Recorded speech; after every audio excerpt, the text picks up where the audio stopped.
Okay,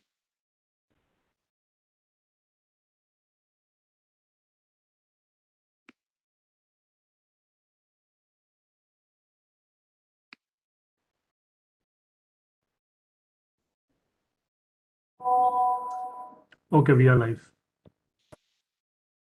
Good evening and a warm welcome everyone who's logged in today from different parts of the country. I do hope that all of you are safe and sound wherever you are in these challenging times. But along with these difficult times, we've also seen a lot of opportunities that have come across our way. Opportunities for some of the high-tech but low-cost innovations, specifically in the medtech area, such as low-cost ventilators, test-at-home COVID kits, step-down ICUs for use by patients who are at home.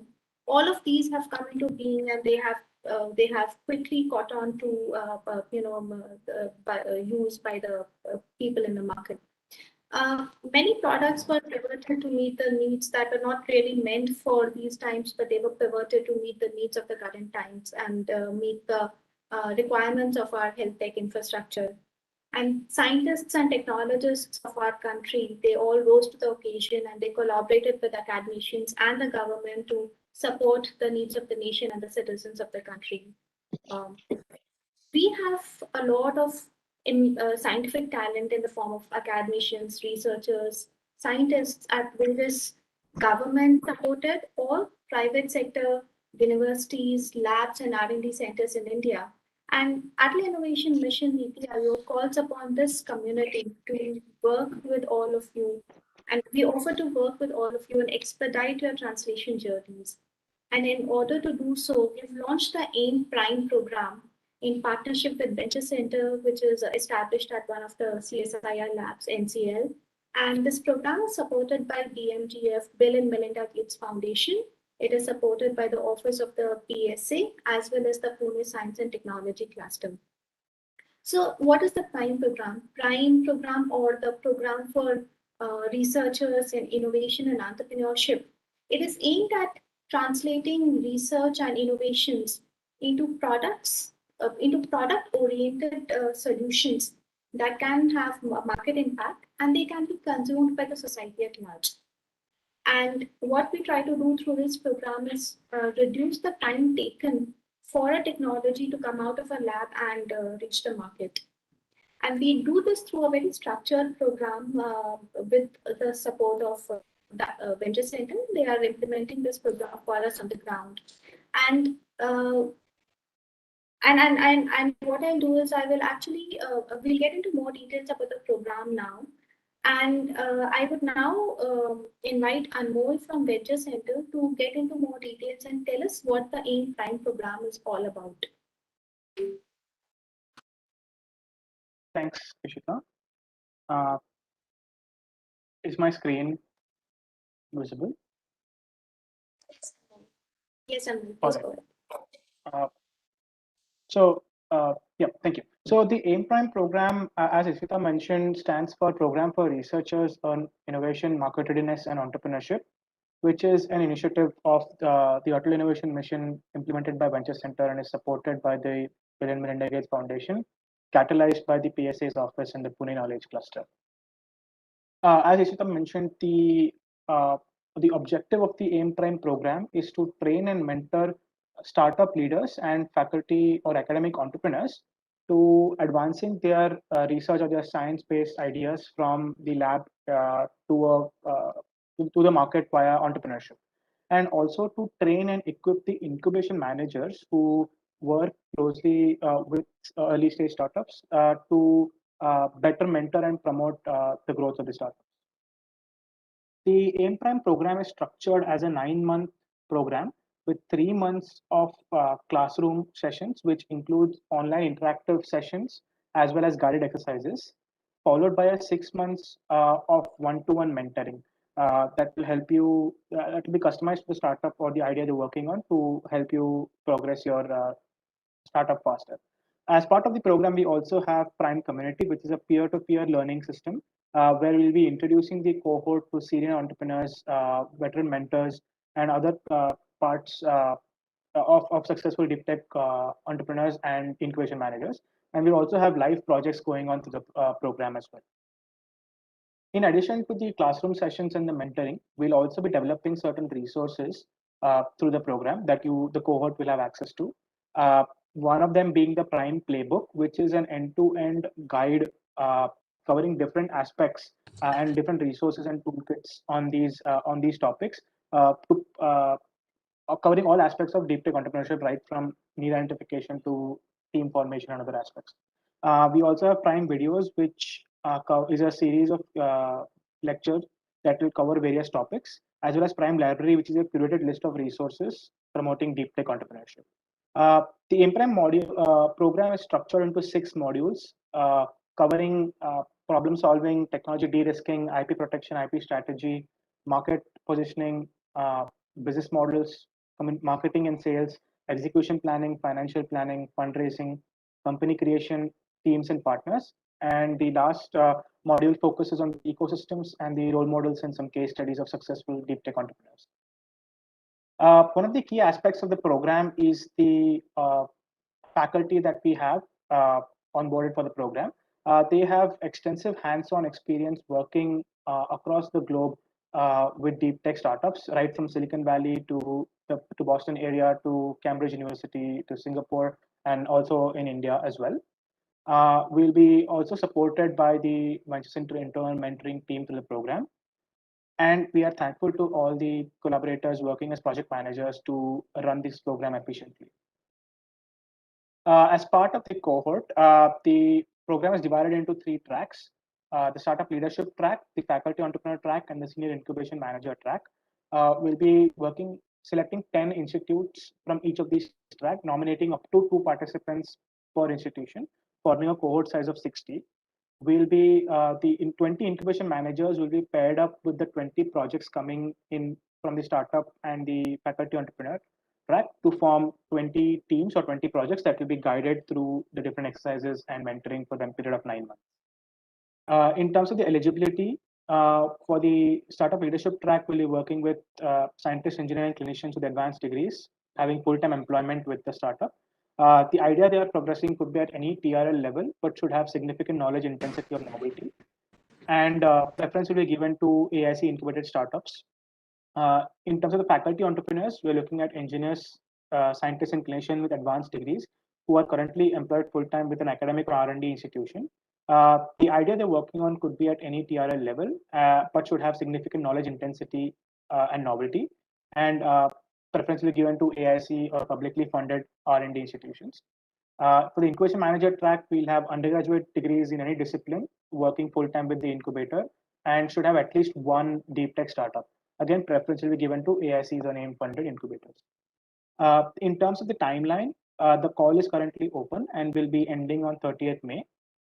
Post that, from 14 June to 14 September, period of 3 months, we'll be having the classroom sessions, followed by 6 months of mentoring. All of the information above and more information is given on the website primeprogram.in. So if you visit the website, it has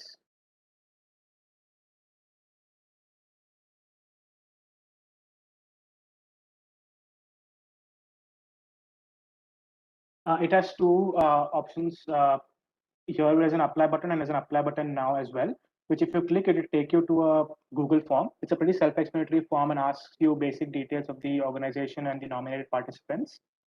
In addition to filling up this form, you need to email these 3 documents, which is the nomination letter, an organizational slide deck, and the resumes to the given email ID. Once you fill out this form and complete and send these 3 documents, that completes your application for the program. So with that, just to summarize, all of the information about the Prime program is given on this website. The last date for application is 30th May, and there is no fees charged to participate in the program. So with that, thank you.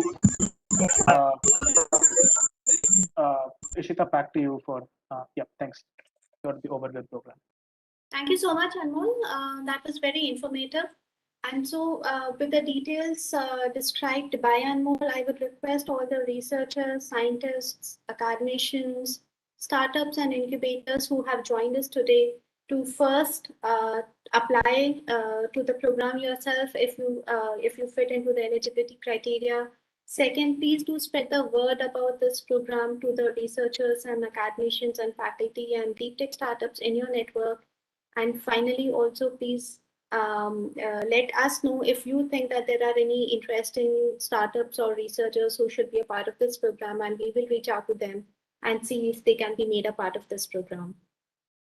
Of course, like Anmol said, anyone who's part of the AIM family has seats reserved in this program. So please do let us know about your interest, and we will make sure that we nudge up your application in the file.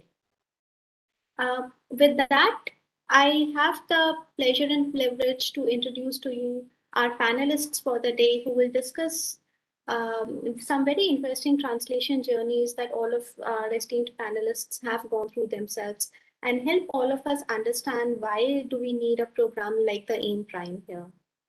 So to begin with the introductions, I first have with me Dr. Ullas Kharul, who's a senior principal scientist at National Chemical Laboratory, Pune, and he's also the founder director of Genrich Membranes. I will keep the biodatas in the introductions short in the interest of time, and we will find out more about each of our panelists as we start interacting with them. Dr. Kharul, are you there with us? Yes, we can now see your video as well. Yes, I'm there. I'm sorry, there was some glitch in my WebEx version that took little time. I'm sorry. Yeah, I'm there, very much there. Yeah. See you as well as hear you well, sir. Welcome to the program. We also have with us Dr. Debajyoti Chakrabarti, who is a senior scientist at IGIB, which is a CSI Institute of Genomics and Integrative Biology. And he heads the RNA biology group over there. So welcome, Dr. Chakrabarti, and we look forward to hear more from you. Thank you very much. Looking forward. Another interesting pair of panelists that we have are Mr. Gokulan CG and Mr. P. Sai Udaykiran. Both of them are senior research fellows at CSIR CCMB, which is the Center for Cellular and Molecular Biology. They have been doing some they've been involved in a variety of COVID-related activities since this pandemic has started, including testing, kit validation, and sequencing, among other things. And we'll get to know a little bit more about their work in just some time. And finally, the moderator who's going to be weaving all of these interesting stories together for us today is Dr. Chintan Vaishnav, Mission Director for Atal Innovation Mission, who's recently joined us, who's a noted socio-technologist, and who, before joining us, he was a faculty at MIT and leading the MIT Data Innovation Center. So a big welcome to all of you, and Dr. Chintan, over to you now. Thank you, Ishita, team, and also to the AIC NCL that's working on, that is anchoring the AIM Prime program. And a warm welcome to everyone in the audience. As you know, we're talking about deep tech today. So you might ask, what is deep tech? How deep do you have to be in order to be deep tech? Right. So let me invite you to think about the following terms: invention versus innovation. So is it about improving something that we know works, or is it about discovering something that we haven't seen before? Right. In this case, I think we are going to say that, and especially because today's panel has people who have who must be thanked for doing something for the COVID surge, and have taken their idea from a lab to the market or the land. I think we're going to talk about more of innovation. So because in a short time, you're not talking about a discovery that you had never seen, right? So that is one part of the, we're going to call that deep tech.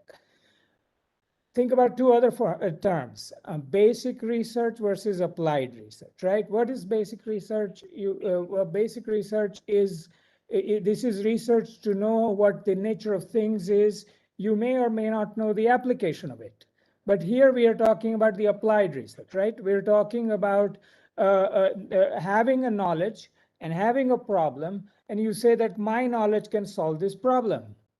And typically as knowledge in science or technology. That's the category of things we are talking about. So we're going to call applied research innovations the deep tech today. Okay. Now, with this panel, without being between you and the panel, let me get started straight away by asking each of them have an example technology that they have taken in the last few months from lab to the land. So let me invite them by asking them to narrate the journey of their idea. How did it occur to them? What did they do about it?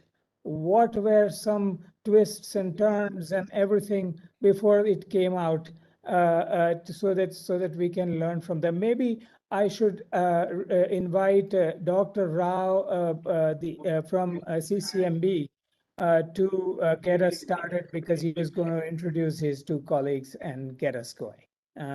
Dr. Rao, can you hear us? Thank you very much, and then thank you, Ishita, for an important program to be initiated, and then I'm sure it'll be a great success. And thank you, Dr. Vaishnav, for encouraging in all these activities. I'm in Atal Incubation Center at CCMB, and been involved with most of the activities that get done in CCMB, the virus-related activities or pandemic mitigation activities. So we helped a number of companies in tuning their products towards the COVID-related things, like whether it's formulations of various kinds and surface stabilizers, etc., and new drug molecules. In fact, deoxy glucose, that's been DRDO's product, was first tested in May, June last year by us at CCMB. So, but these are all not our products. They are the products from outside that came to us, and we just helped them. But one of the things that my colleagues are going to speak today is on a very important invention that actually enhances the, reduces the cost primarily, because it avoids some of the two important expensive steps in RT-PCR processing. And the second thing is it increases tremendously the turnaround time, and the number of samples that you can handle in a given time will be very much enhanced. So this, from the science perspective, it emerges from our understanding of the virus and other tools, biochemical tools that are available with us, and try to use that, so that by looking at these, in RT-PCR, if you look at the workflow, there is a kind of collection, there is a transport medium, there is a extraction method and things like that, then goes to RT-PCR. There are 3 steps involved. And so what we try to solve is the first 2 steps can be taken out if somebody were to adopt. That is the understanding that most of the people who work with biological molecules will have. So we did a lot of work in that to make sure that whether this additional way of doing it, that is remove the transport medium and RNA extraction. And then we did that, a lot of studies in thousands of samples. In fact, NIRI in Nagpur has done almost 30,000 samples of our by adopting our method. So all this gave us enough confidence to go forward. And then obviously we pushed it because there is a huge saving on the expenditure on these two. In fact, several hundreds of crores were spent before December in importing these VTMs and RNA kits. So that's a huge advantage if you could replace it. So that's the motivation to go forward. And then we built up a lot of data towards this, which is important. And obviously CCMB is not a company, or they don't have a arm of that kind. So we developed it, got the approvals, which itself took a long time, because COVID time things were slow anyway. And then we are able to attract a lot of companies to take this technology forward. And they have their own issues of how to adopt it, because is it a new method? And also it also comes with another important step, because it still is different from what has been practiced by all the diagnostic labs. We needed to train the people in the additional steps, so that there is no loss of a process during this while adopting this new innovation in sample processing. So we did a lot of training, which is important, so that gives a kind of a acceptability from the diagnostic labs, which is otherwise what is going to happen is it may be lying on the table, but they may have their own glitches. So we made sure that they are trained to adopt these technologies. And then we went to companies, and the companies have taken it up. And my colleagues will tell you the science behind it and things like that. I'll skip it. So we have transferred it to 3 different companies. But I take a little pride in saying this is as AIC CCMB, Atal Incubation Center, we are able to bring in one major partner, which is one of our incubators in AIC, who has taken it up big. And we already got the test license, so we're going to get the market license by next week or so, and then put it up in the market. So this is, though I told you briefly, we know so much of effort has to go in generating the data, making sure that the market accepts it, plugs it into the existing processes, and also bring in these partners and then tell them that why the cost advantage is, and then they can handle more samples than they normally can do. All these have added together, and it's a kind of very good learning experience for us at a personal level. And then now I think we are kind of happy about it, because it reduces cost, and also it's a very interesting step that avoids certain expensive, otherwise the standard processes has. So my colleagues would be able to tell both Dr. Gokulan and Uday a bit more details on it. But this is the kind of the background of the work that has gone in at CCM. Thank you very much. Oh, thank you so much. Sounds like a very rich and rewarding journey. Yes, yes. Before Uday and Gokulan add something, may I ask you both one question? That we have a very broad audience today. Not all of them are biologists. I am not a biologist, for example, although I do understand engineering and so on. So if you were to explain to a child, what is the breakthrough here that you achieved?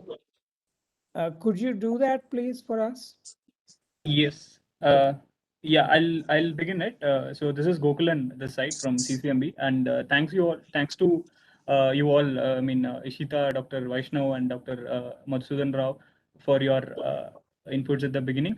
And yeah, so to explain it in a simple language, what we would say is like the testing that is being done now to know whether a person is COVID positive or not is a long process, which needs a lot of money and effort from people who are working inside a very close enclosure, which is because it's very important that nothing from there goes out, and they have to do an enormous amount of work to get a result to know whether a person is positive or not. So the process which we have made it simpler, in which the people who are handling the samples need to put minimal effort to get the same results with the reliability as much as the present or the standard method does. Yeah, so I hope that explains it.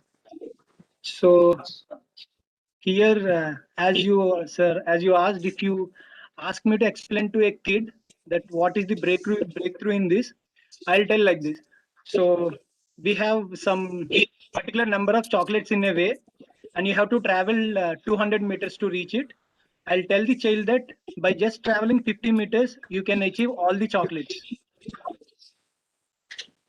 So Okay. here it is. We do not lose anything in the process, but same time we are reducing the time to deliver the results in an effective way.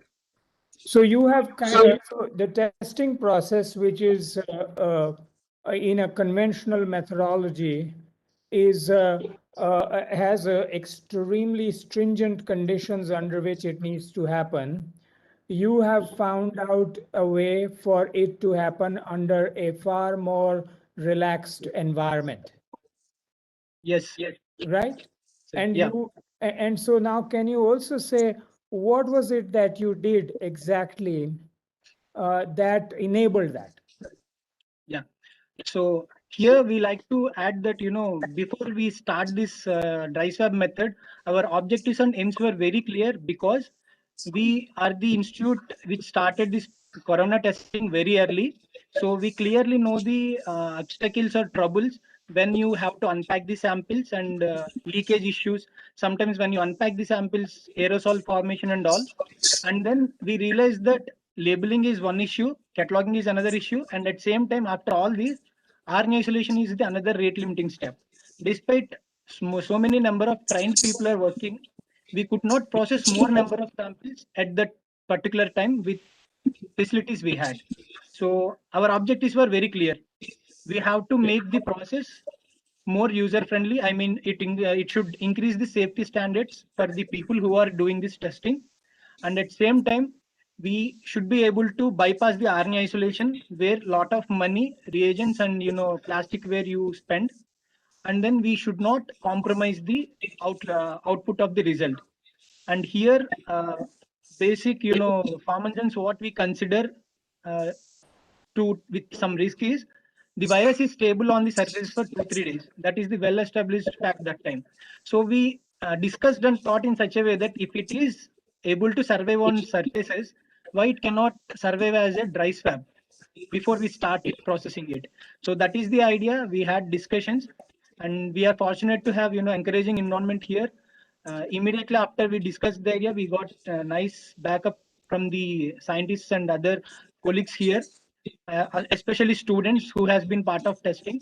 And then we go ahead with the different buffer standardizations after multiple trial and errors.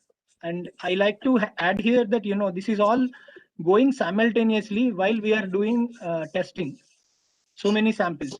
So this is simultaneously going, and then we just transferred the tube with dry swab, which does not need any excessive packing on it, and you need not to have you need not to worry about leakage and cross contaminations. For example, we have instances where we received a pack of 30 samples or 40 samples in it, and there is a leakage of VTM, because of which we have to reject all 40 samples, which is really difficult to trace back people and do the testing. So now we don't have VTM here. And then we used a simple TE buffer, which can be prepared or available commercially easily, and then add to it, incubate, extract the biological material, and heat it to inactivate the virus, and then use it as a template for the RT-PCR directly. And Nice. and then we got the success, because all the time we compared it with the traditional VTM method. So we were quite successful in this attempt. Okay, wow. This is actually, I'm really elated to hear this. And first of all, congratulations. So you are basically defeating the virus by understanding it. You are saying, if you can survive on surfaces, why can't I use the dry swab, right, on you, basically. Right. And the objective function is pretty clear, that performance of this test needs to be a certain, level, and, minimizing the alpha and beta errors, etc. That's clear. The pain points that you want to overcome are also clear, because you are the one experiencing those pain points, right? And what is at your disposal is where the creativity is, and you have basically decided to use the virus's tactics on itself. So wow, this is fantastic. Thank you so much. And what a great story. And thank you for tolerating my ignorance through all this as well. No, of course. So shall we hear from Dr. Karul and Dr. Chakraborty? Maybe we can start with Dr. Karul.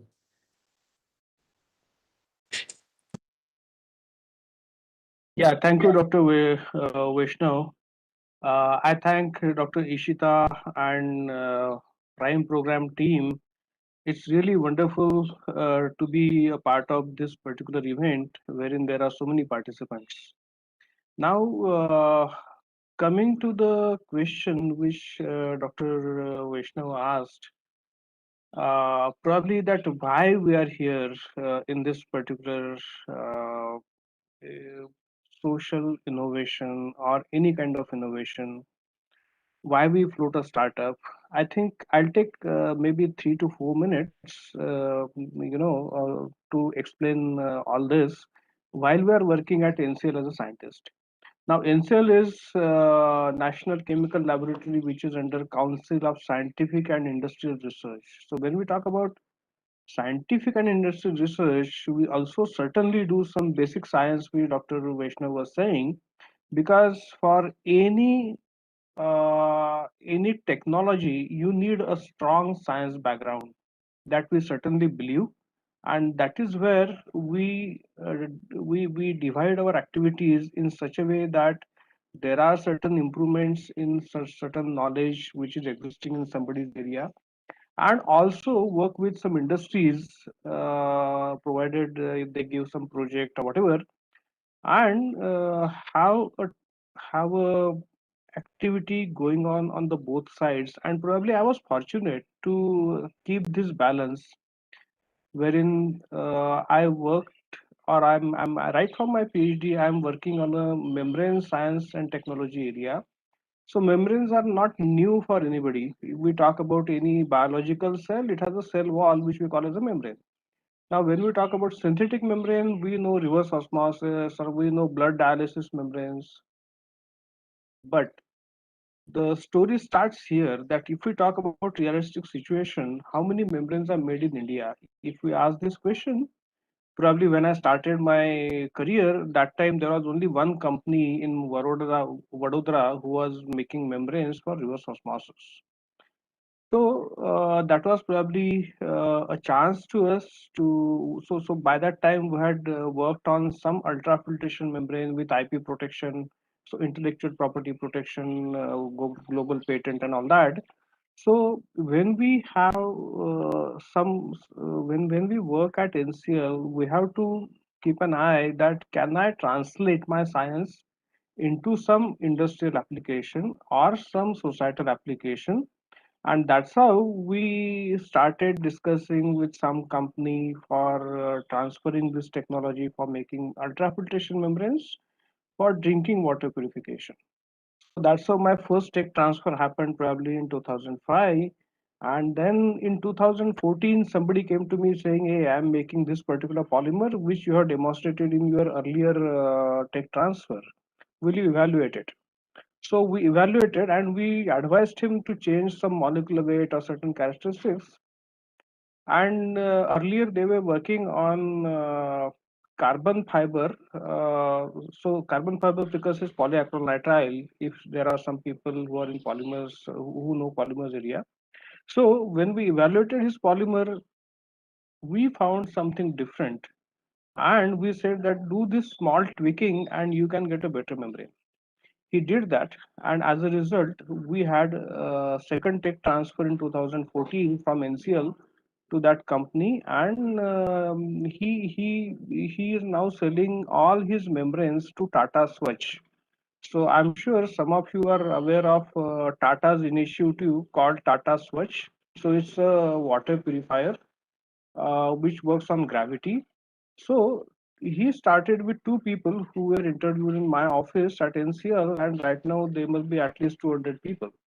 So when you get such opportunity of translating your science for the benefit of society or a industry, I think that gives you separate satisfaction.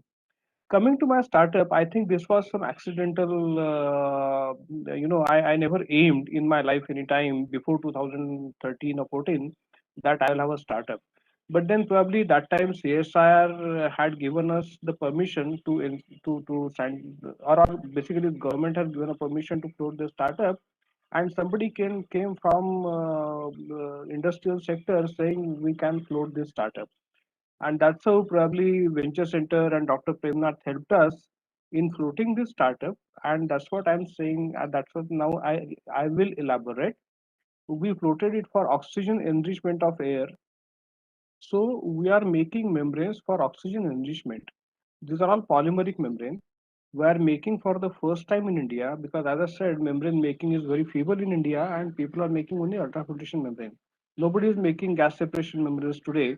So we started making membranes for gas separation with a specific aim of oxygen enrichment. Now, where this oxygen enrichment is required, I'll tell you in simple words that if you take chronic obstructive pulmonary disease as a example, the COPD death rate is something like third cause of death all over the world in different nations.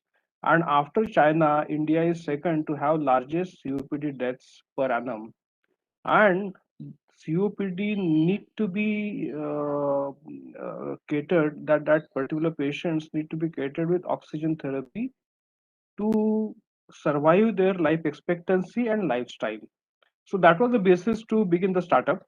And yes, today everybody know what is the oxygen enrichment requirement in oxygen enriched air required in COVID situations and all that. So yeah, we started with COPD, but today it's useful for this COVID situation as well. And I'm having some satisfaction that yes, some science, whatever whatever we are doing in lab is actually being used. This is one. Second is HRD. So probably where in some way we all have our responsibility, some which is handed over to us as they either to do some science or whatever, to take it to the next step, and that is what we have been doing. Thank you. I think there I stop. But if you want, I can answer the questions. Well, I think this is so wonderful to hear. And of course, membranes is such a vast area. And I really wish that many more people took the journey you have taken. And I think the word that you used, satisfaction, that do something that not because your institute's motto it is or wants you to do it, but something where you feel like you have contributed. So that's wonderful to hear. Let's in the interest of time, let me just move us along, and let's go to Dr. Bhattacharya, hear from him. Yeah, sorry, Dr. Chakrabarti, my bad. Among several things that have changed over the year, I thought my surname also got changed. Not yet. Go for it. Yeah, so thank you everyone. I think it's a really a pleasure to that to get invited. I think very distinguished colleagues here. I'll be very brief with what we have done. I think we are just one small peg in a very big process. Like everybody has been trying their best. We have been also trying to contribute in a very little manner actually. So we came out with a technology which was based on CRISPR. Essentially, I think some of you are aware that CRISPR essentially consists of a protein which can recognize DNA. And at a point when RT-PCR was the only method, and it's still probably one of the only methods which is heavily relied on for numerous reasons. It's almost a 25-30-year-old technology which has gone into really a high level of perfection to detect COVID. The idea was that can we use the knowledge that has been generated in the lab over the last 2-3 years to see if we can develop something which could be an alternative to RT-PCR, and hence this whole paper strip technology based on CRISPR binding, which we affectionately call Feluda, because we have Bengalis in the team, and that's an automatic choice. And I think that was a motivation. I would today, I mean, there's a lot out there about Feluda and what about the technology. I won't go into details of that. I would rather talk about things which are not known. So I think that is better. So because it's something that is very close to our lab, to our heart, and so on, because it's something that we started actually on the field, trying to diagnose monogenic disorders for patients of sickle cell anemia.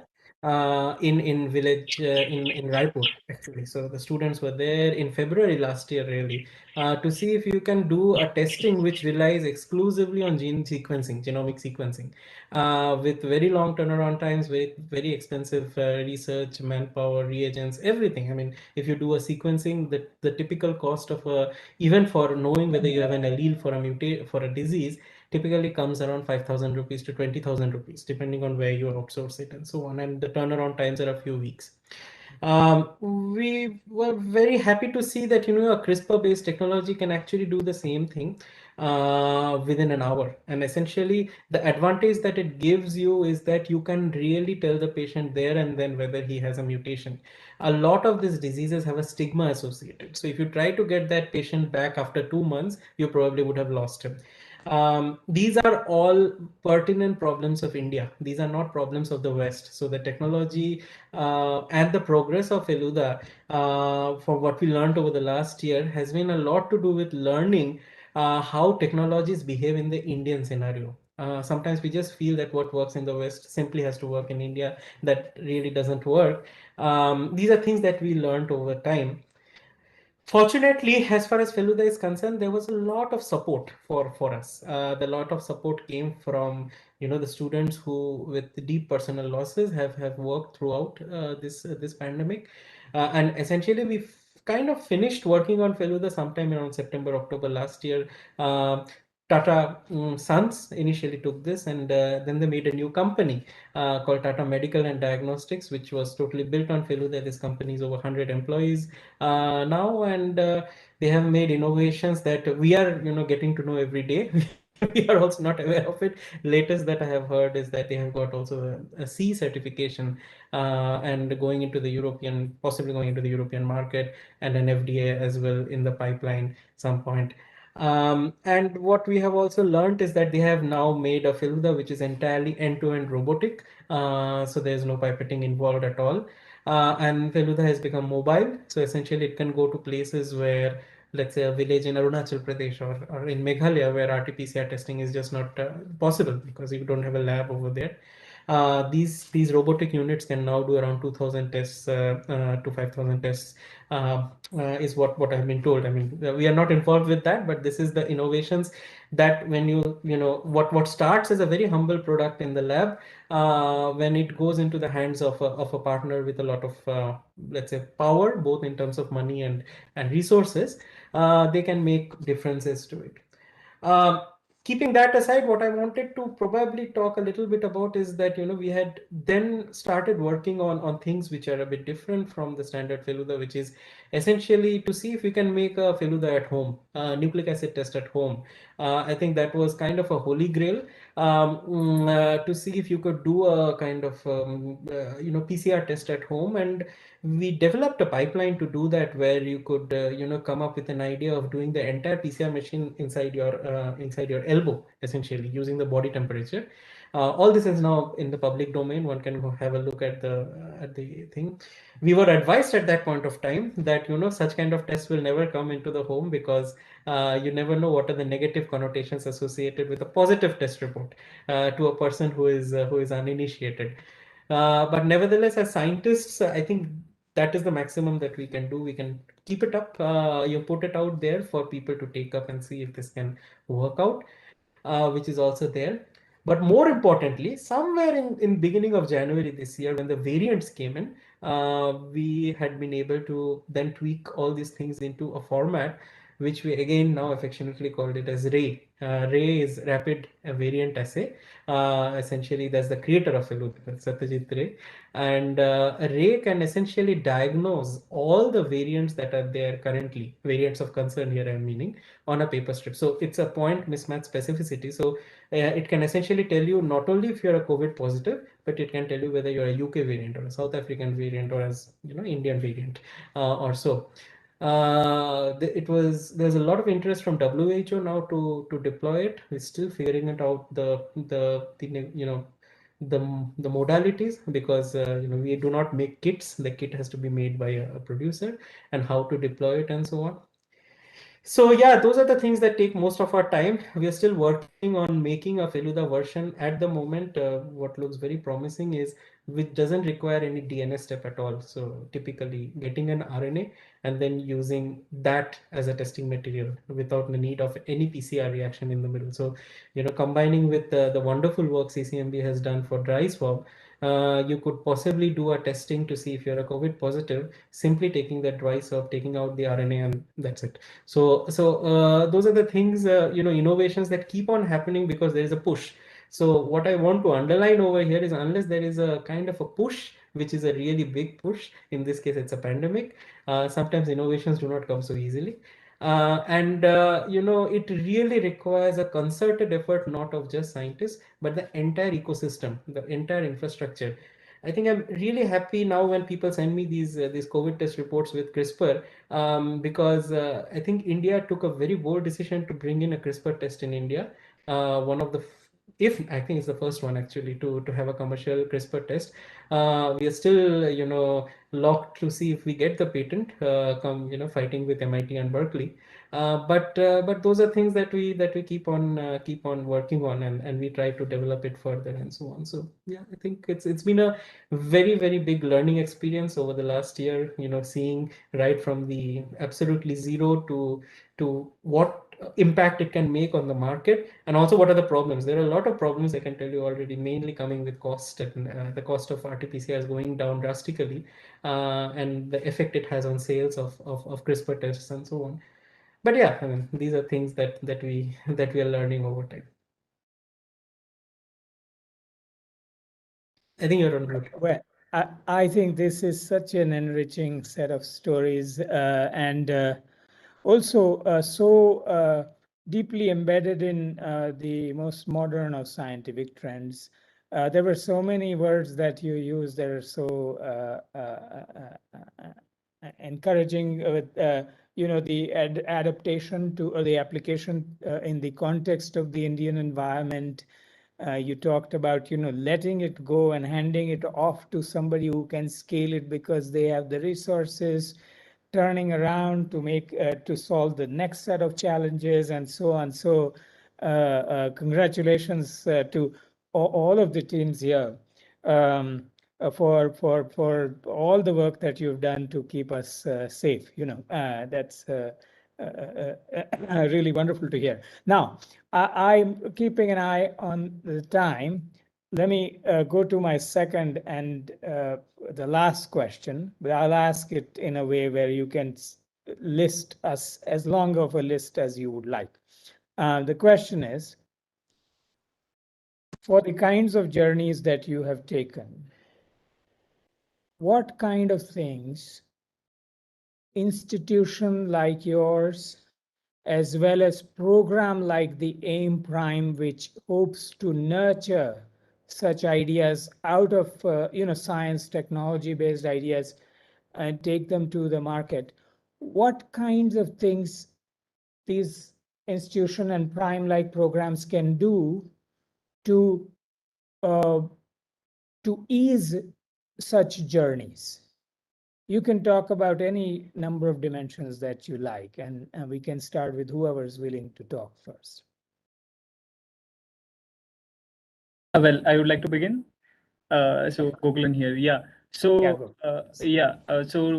well, it's very, very crucial that you have a very strong supporting system, particularly when you have something in the lab lying around, to take it to the common people who are in actual need of such things.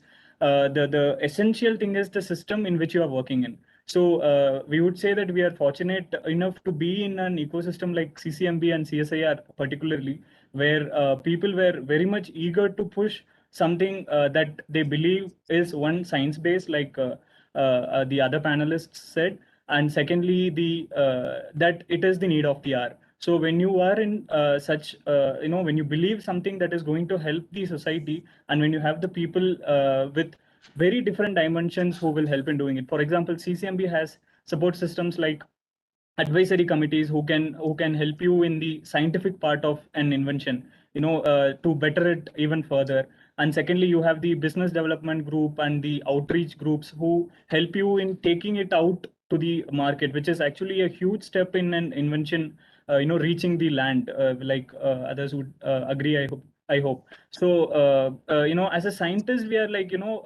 not much aware of, at least not many people are aware of the aspect which is necessary for taking a product outside. There are lots of regulatory and marketing terms and things that are involved, which are not that easy to understand in a short while. So this experience in the last 1 year has taught us many things in that aspect, and that we think is very important for anyone who has an idea of taking an invention to the market. So I would definitely say the support groups like the business development group in CCMB has done a lot of efforts in reaching to the companies and signing MOUs with them with properly listed conditions and terms and such things, and who are also well aware of the regulatory processes like applying a patent and things. So these are all very important, which we learned in the course. Yeah, others can add to it definitely. Very nice. So you are saying that have different groups with different capabilities, learn to trust them, learn from them, and Absolutely. bring them together under a common goal. Yes, that's exactly the point. And again, like you have asked also about the role of AIM, AIM that can be as a part of it. So, like we would like to take the example of AIC. I mean, essentially, it would still be the it's all sister bodies, I would say. Yeah. So we with an experience of handling so many incubators and with the guidance of Dr. Madhu, who is also in the meeting here. So we had a lot of support from that side also, and we had some idea as in how can you take it outside. So and programs like AIM, whose main motto is to bring innovations to to the market, can definitely with the help of the experts who are already aware of these things, they can take and teach innovators about these things, and can make sure that an important discovery is going to the place where it is supposed to. Yeah. Thank you. Can I speak? Yes, please. I think I'll start with what probably Debajyoti, he used one word that in India, we have to identify the need or opportunity without looking at developed countries.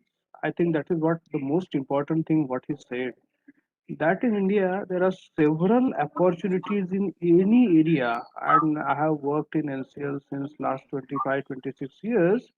What I find is that when we discuss with either industry or either with societal aspects, I think there are so many things to be done. So every scientist or even students, I mean, when we look at venture center at IIT or startup opportunities in IITs, there are many students who are coming up and starting their own ventures, own startups rather than taking a lucrative job. I think this is very positive sign which we are getting. Probably at some point of time, we used to say, "Oh, the University of Berkeley or whatever university of from US or whatever developed countries, professors will have their own startup and they transfer it to somebody." And that transfer to somebody is a process there. So what happens there is that okay, somebody feels it's important, he floats a startup, and then some industry comes and probably take it forward, because scientists will have their own way of working. Scientists can never be I mean, sorry for saying that, but at least I'm experienced by myself that scientists cannot be entrepreneurs. They can probably look at the things, they can find out, oh, this is required here, and they can start, but then the development on a mass scale has to come from industry. So this is the big difference I'm seeing in Indian startup versus the startup in developed countries. That normally many of the startup in foreign countries, they started in the university and taken up by the industry. I think that kind of ecosystem, if this particular program or this particular aspect is brought into India, I think that will be very nice, because as we see, there are so many students coming up to float their startup. There are so many scientists coming up to float the startup, and this venture center concept. is not only limited to Pune or Hyderabad or Bangalore. Even in small cities, I think the things are started. There is a ecosystem which is supported by government. It's a very good thing. But then the other part which is missing probably is some support or hand holding from industry side, because all these people who are floating their startup, they are not experienced in business. Certainly business aspect is taught to them in different venture centers, but ultimately if industrial sector comes forward and have their eyes open to pick up some important inventions, I think that is one part which is missing in Indian scenario, as per my opinion. I mean, it's my opinion, okay. You may or may not agree with me, but there are so many areas wherein startups are started, but then they are growing their own startup themselves to get deeply rooted for application dissipation for the benefit of the society. Ultimately, whatever is done for the benefit of society, right? Either industry or whatever. But then ultimately, how many industries or big industries are coming to take their invention for speedy translation into application?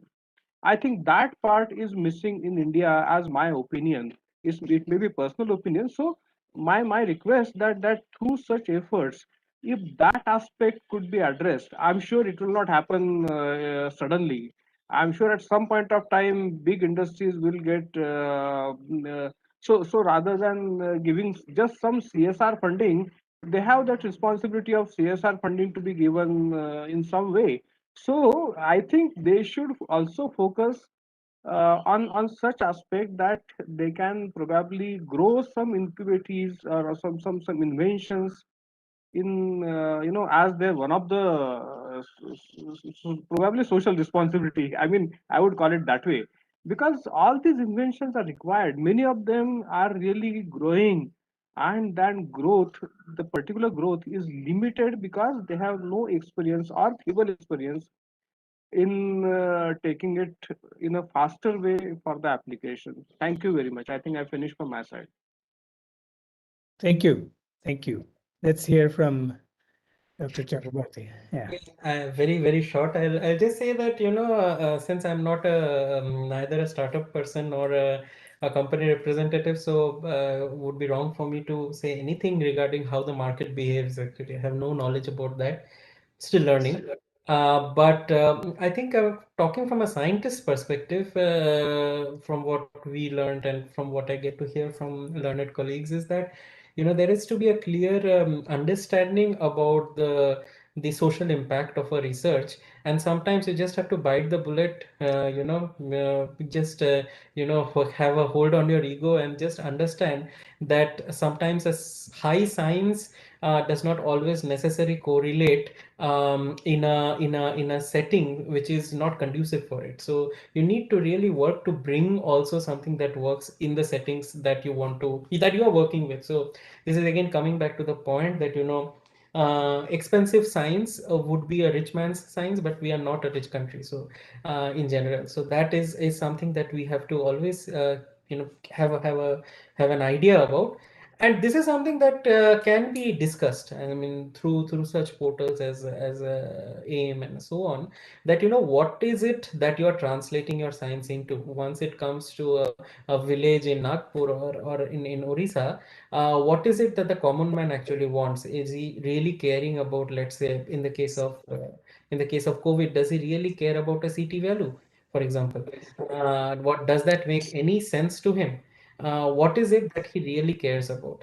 And what is it that you can help in such a case to bring a test faster? Maybe things need to be reoriented according to the social structure, according to the expenses that are incurred, according to the financial structure, and only people who have seen the whole spectrum Indian setting, or through years of experience as Dr. Kharul over here maybe, they probably are in a better position to really mentor younger scientists, including me, to understand how what are the complexities associated with taking a product to the market, and also making it succeed. It's not just important to reach the market.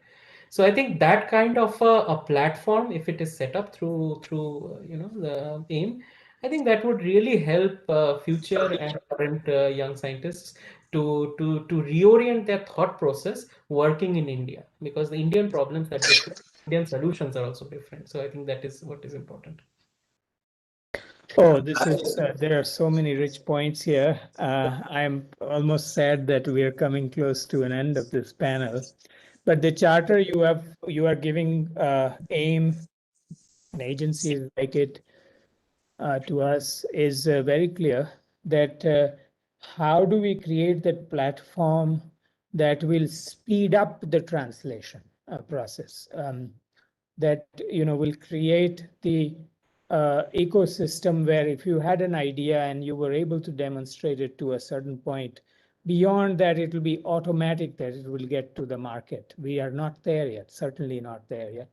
I think your point, Devajyoti, about contextualizing the science is such an important point, because science and technology obviously remains the same across the world, but the context within which it operates is what changes. And I'll come back to it in a second.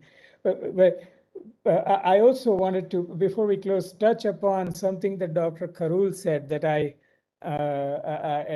sort of made me think about it a bit.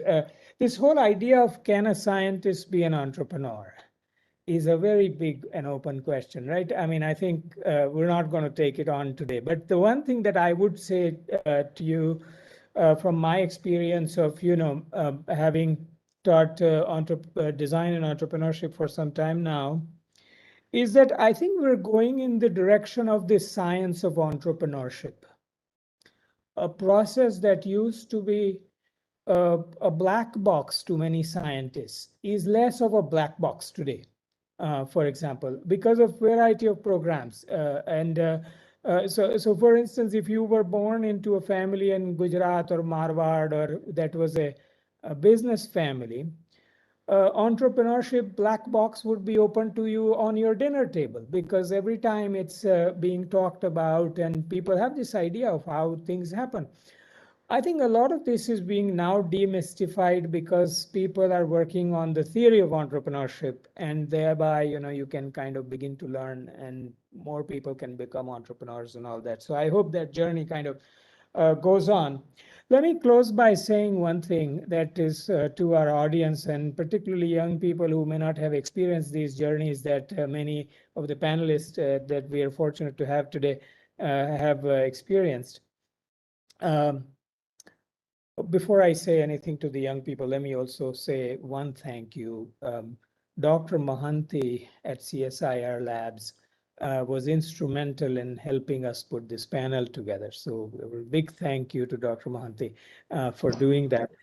So to the young folks who haven't experienced this, I used to teach for the last 6-7 years. I taught technology design and entrepreneurship for emerging communities at MIT, where there were that it was a course that had in 6 years it saw about 200 plus engineering and science graduates who had an idea that had that was at an intersection of two dimensions. One, it was solving a fundamental technological or scientific challenge on one dimension, and it had potential for a massive impact if it worked on the other dimension. Many of these students together in the last 6 years did about 200 hours, 200,000 hours plus of field work in rural India, rural Africa, rural whatever, South America. And many of them, most of them, were not from the places where they were doing this kind of societal work. The only thing that was a saving grace for us was that science and technology that they knew did not change when they went to another country. It worked exactly the same, right? But why were they motivated to do this kind of work? And if I were to say one thing from my experience, it was because when I put such a person who was from Canada or America or Spain or wherever they were from in front of a woman who has a maternal or child health issue in Jharkhand, let's say, when we were able to do that, and when this scientist or engineer was able to see that this person's pain or problem, my science can solve, there was magic. Then at that point, the differences of these two people's cultures, the Canadian culture versus a Jharkhand culture, had no relevance at all. Only the problem mattered, and they were able to get on with it. So if you haven't experienced it, I welcome you to experience it. AIM Prime, it's free. Remember, it's for you. So please come. And once again, a big thank you for all of our heroes on this panel for doing what they've done. Thank you very much. Yeah. Thank you. Yes, thank you. Thank you very much. Thank you. Bye. Thank you. Thank you. Thank you very much.